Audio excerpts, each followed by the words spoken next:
It's a drizzly morning at the National Zoo, but here at the Sea Lion exhibit, it's not too early to play.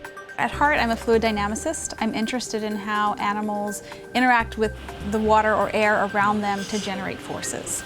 Mechanical engineer Megan Leftwich and her team have set up their cameras and settled in for a stakeout, waiting and watching for a passing sea lion to do what they call the clap.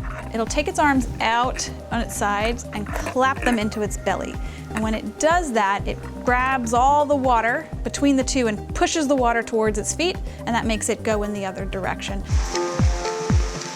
With support from the National Science Foundation, Leftwich and her students are using motion capture techniques to record data on the sea lion's unique style of swimming. So what we do is we use two cameras at a 90-degree angle to each other, and then we calibrate those cameras to each other. So we know a pixel 452 on one is pixel 229 on the other.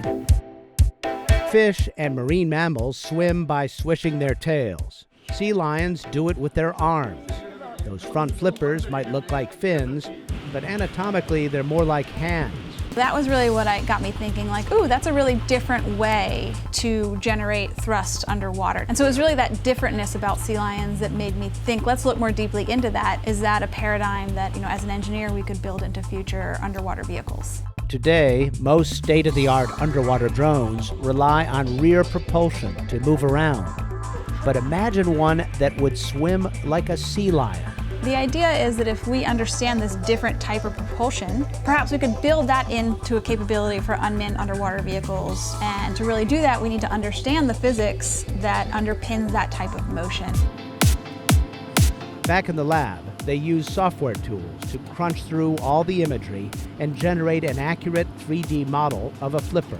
So this product is a scaled-up version of what you're printing right now?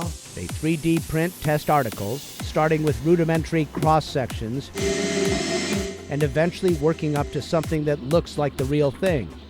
They test them in a wind tunnel to evaluate their aerodynamic properties. They use talcum powder mixed with oil to visualize the flow of air over the leading and trailing edges. And a stream of air goes over the flipper, and we can actually measure what lift and drag the object is producing. They also test silicone flippers in a water flume. What we do is we take this 3D printed skeleton. It's meant to mimic the wrist and then the elbow and joints on a sea lion. And we mount this into a mold, pour silicone in, and come up with the finished flipper. The silicone flipper is 65% the size of a real one. I oscillate them back and forth, and I see what the wake is behind the flipper. They use dye to visualize how the water moves in swirls and eddies. Another technique uses a laser and glass beads. And I'm going to be able to tell the kind of propulsion and the kind of thrust that's produced through this method of swimming. Leftwich stresses that she and her team are working on basic research. Any underwater vehicles built based on these principles will be the work of other engineers further down the road, and probably won't look much like a sea lion. The idea is not to replicate the sea lion. It's to understand the sea lion and be inspired by that, by the physics that make the sea lion work. Looking to nature for engineering insights, building a better understanding of how these most agile of swimmers move. For Science Nation, I'm Miles O'Brien.